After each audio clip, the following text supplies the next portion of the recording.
So the washing machine's going, but we're gonna tell this story anyway.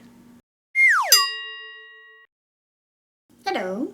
So I have a story, and it involves family gatherings and a lack of social skills. I'm really bad at expressing emotion. See, I would describe myself as a really bubbly, emotional person, and I'm sure like in these videos I come across that way, but it's because I'm relaxed. I'm not like thinking about it. But in real life, I'm not so great at showing emotions in front of people that I don't know very well. I'm not even great at showing it in front of friends, to be honest. With my friends, it's like, aren't you happy?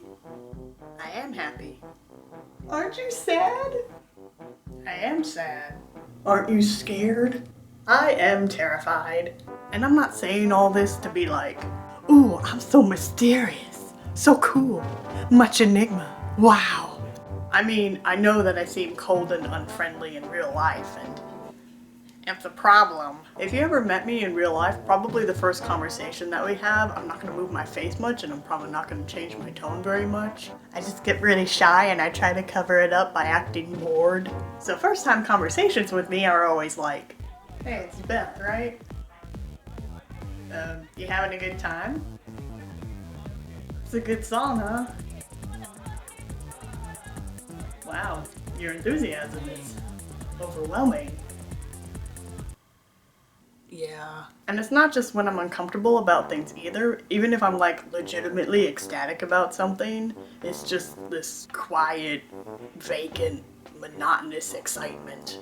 I'm really bad at expressing emotions. Conversely, if I'm trying to force emotions, then I tend to like over-express. It really stresses me out when someone tells me to be excited. And so when I like force myself to be excited, then it just looks really over the top and just really stilted and like what I do in these videos. Now with all this in mind, let's flash back to Christmas 2007. Really any Christmas, because we did the same thing for every Christmas. Really we did everything the same every day in my house. Our family had like this regimented lifestyle at the behest of our mom, and it was just kind of like, every day at 5 we will sit in the same chairs and say the same prayer and eat the same dinner, and we will be a family. And every night after dinner, we will sit on the porch and we will chat on the porch, and the girls will clean the dinner near the porch, and we will be a family. And every Christmas, we will pass out the gifts one by one, and we will open the gifts one by one, and we will react to the gifts one by one, and we will be a family. Twitch.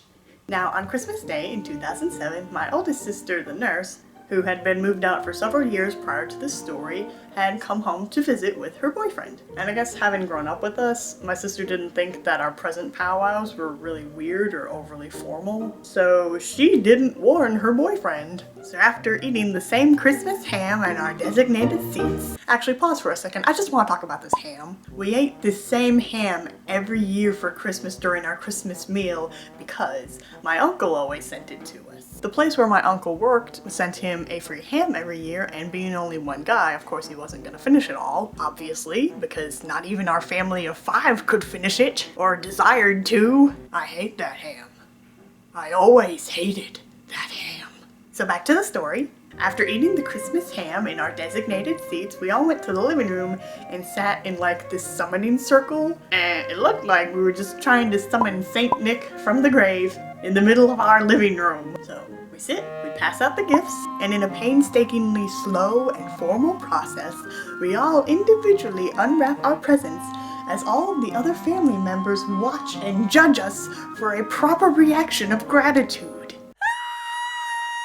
Now, if you don't do this sort of thing on Christmas Day, where you like take turns unwrapping gifts and everybody watches the one person, let me tell you how it feels. Just imagine going out on the stage of a school talent show and then looking down and realizing you're in your underwear. And then someone hands you a Christmas present. So I'm up, I'm handed a gift from my sister and her boyfriend. By now we've already gone through the Saint Nick summoning circle a couple times, and for the past few gifts that I opened, I had that same monotonous excitement. And my oldest sister and I haven't really hung out that much, so she doesn't really know me that well, and her boyfriend really doesn't know me at all. So they don't realize that when I do this, it means that I'm legitimately happy. Like, they don't yet know the subtle differences between me being happy or sad or hangry. So each time I open a gift, they're like, wait, so did she like it? So I have the new present in my lap, and everyone's looking at me expectantly.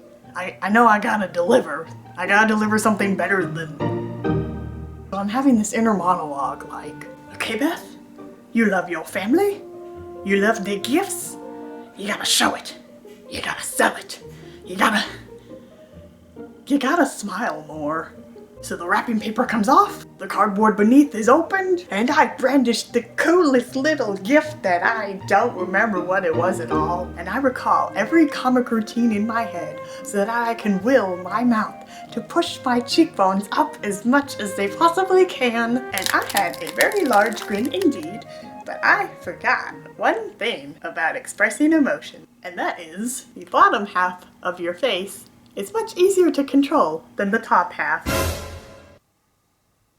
So, I was technically smiling, but like in my state of performance anxiety and inner monologue, my eyeballs just looked like big, soulless dinner plates. This happens every time I try to fake a smile. Like, you'd think after all this time I would be able to control it, but no, I can never get it to quite reach my eyes, and even if it does, it's because I'm thinking about it, and so instead of looking like I'm legit smiling, I just look like a 6-year-old in a staring contest with the sun. So yeah, that happened. I don't think I talked to my sister or her boyfriend for the rest of the night. Between the hate hand and the summoning circle and my Phantom of the Opera smile, I can only imagine my sister and her boyfriend leaving the house that Christmas Day, just like walking down the porch, and this poor guy is thinking, you know, if things don't work out with this girl, I'll never have to see her family again.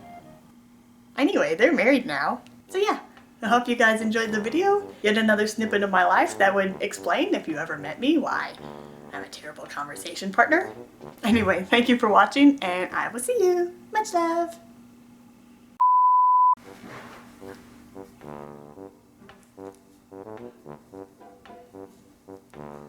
Haha, I'm here.